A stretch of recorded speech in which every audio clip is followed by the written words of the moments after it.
미국 최초의 외계 기술 습득 사건이 로즈웰 UFO 사건보다 먼저 일어났다. 고 주장하는 사람이 있습니다. 로즈웰 UFO 사건은 1947년에 로즈웰 인근에서 UFO와 관련된 물체와 지체가 발견되었다는 것으로 알려져 있습니다. 그런데 그보다 5년 전, 당시 2차 대전 중에 일본이 미국의 진주만을 공격한 직후인 1942년 2월 24일 밤에 이상한 물체가 로스앤젤레스 상공에서 관측되었고 도시의 블랙아웃 명령이 내려지고 대공포가 이 신비로운 물체를 겨냥하여 몇 시간 동안 1430개의 탄환을 발포했습니다. 이 사건은 로스앤젤레스 타임즈에도 나왔으며 캘리포니아와 롱비치 등 로스앤젤레스의 여러 지역에서 많은 사람들에 의해 목격되었습니다. 오늘의 주인공 윌리엄 톰킨스는 당시 19살이었는데 롱비치에서 직접 이 광경을 목격한 것으로 그는 해군 정보원으로 있으며 선박 또는 항공기 초안 제작자 전문가로 그날 로스앤젤레스 상공에 떠있는 항공기는 지구상에 존재하는 것이 아니었고 지상 대공포의 공격은 그들에게 전혀 타격을 주지 못했으며 그 이유는 항공기 아래의 전자기장과 같은 방어막에 의해 탄환이 통과되지 못해 그날 전쟁의 파편으로 죽거나 다친 사람은 하나도 없었다고 합니다. 그런데 그 자기장 밖으로 나온 2대의 UFO가 격추되어 정부가 그 잔해를 찾아 리버스 엔지니어링을 진행했다고 주장합니다. 같은 직장에서 근무했던 코넬 대학 박사 출신인 로버트 우드 씨와도 인터뷰가 있었는데 로스앤젤레스 전쟁에 대한 탑시크인 문서가 육군 참모에 의해 작성되었으며 이 문서에 2대의 항공기가 복구되었으며 하나는 산에서 육군에 의해 다른 하나는 바다에서 해군에 의해 구출되었다고 하며 톰킨스의 주장을 뒷받침했습니다. 또 그는 실제로 항공기 회사에서 UFO의 항공기술을 습득하기 위해 UFO 사냥을 하러 간 사실을 말하기도 했었는데요. UFO가 자주 출몰하는 장소로 가서 기다리는 미션을 했었지만 성과가 없었다고 하였습니다.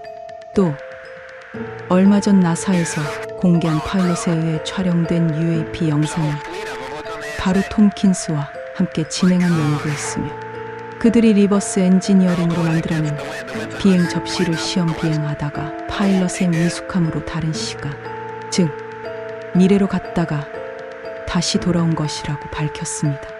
이 영상은 그가 사망한 뒤 나사에서 공식 인정한 영상이었으며 물론 나사에서 비밀 연구에 대한 언급은 일절하지 않았습니다.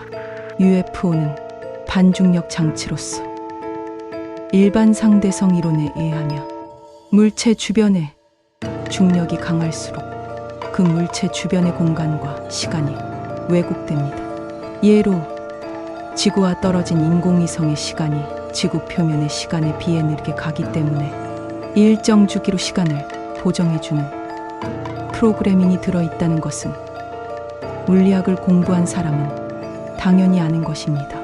하지만 현실적으로 우리의 기술로는 불가능한 시간여행이지만 이론적으로는 가능한 얘기이기 때문에 UFO가 있다는 가정하에 중력을 거스르는 물질로 시간이 왜곡될 수 있다는 의미입니다. 그는 이러한 주장뿐 아니라 전 지구의 상황과 외계인들의 정치 관여 그리고 무제한 자금 지원을 받던 초엘리트 집단의 연구소였던 띵크탱크에서 프로그램 수행 중에 청종 외계인들의 도움과 텔레파시를 통해 커뮤니케이션하는 것은 공공연한 사실이었으며 또 그의 부하였던 노리기 여성은 그의 임무였던 아폴로의 결함을 고치도록 알려주는 천재적인 지능과 미모를 가졌으며 어느 날 갑자기 사라진 이후 추적한 결과 그녀의 아파트에는 아무도 살지 않았으며 그녀는 어떤 약물에 의해 죽지 않는 기술을 가졌으며 그리고 그녀의 나이는 이미 1000살이 넘었다 합니다. 이 약물에 대해서 폭로한 사람이 또 있었는데 그는 얼마 후 사망했으며 그래서 이들은 인터뷰에서는 깊은 얘기를 공개하지 않았습니다. 그가 말하길 선과 악에 해당하는 외계인들이 있으며 이들은 사회 곳곳에 인간으로 변장을 하고 있으며 또는 우리가 보지 못하도록 DNA에 프로그래밍 되어 있다고 했으며 이들 중 외계에서 온 AI 존재도 있다고 하였습니다. 곧 닥칠 미래에 관한 내용도 말하였는데요. 태평양판이 미국 대륙을 삼킬 것이라고 하였으며 이는 얼마 전 제가 올린 존 티토 영상에서 말한 예언에 관한 말을 의미하는 것인 것 같았습니다. 그러다 갑자기 2017년에 그는 사망했습니다. 그가 90세가 넘는 나이에도 불구하고 왜 이런 내용을 알리려 했을까요? 그의 책을 팔기 위해서였을까요? 그의 책은 온라인에 무료로 공개되어 있었습니다. 이에 대해 그는 정부 뒤에서 검은 모자를 즉 불법을 저지르는 세력가들과 예개인들의 합작을 폭로하려 했던 것 같은데 죽은 뒤 한 영매사의 채널링으로 그가 말하길 그들은 그들의 역할을 한 것이고 인류 상승을 위해 필요한 작업인 것을 알게 되었다고 했습니다.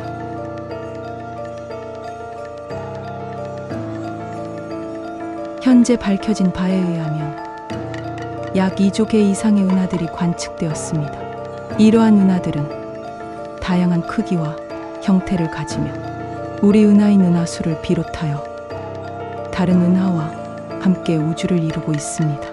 일반적으로 대형 나선 은하와 타원 은하는 많은 별을 포함하며 수십억에서 수조 개의 별이 존재할 수 있습니다. 이 중에 우리와 같은 지구가 있을 가능성은 아주 많을 것이라고 최근 나사에서도 UAP와 관련한 내용을 설명할 때 언급하였습니다. 우주에 우리만 있는 게 아니라는 말을 하려는 게 아닐까요? 폭로가 나오고 정보의 자유를 정부에 요구하는 사람들이 많아져서 곧 외계인과 그들의 기술에 대해 공개하는 날이 올까요?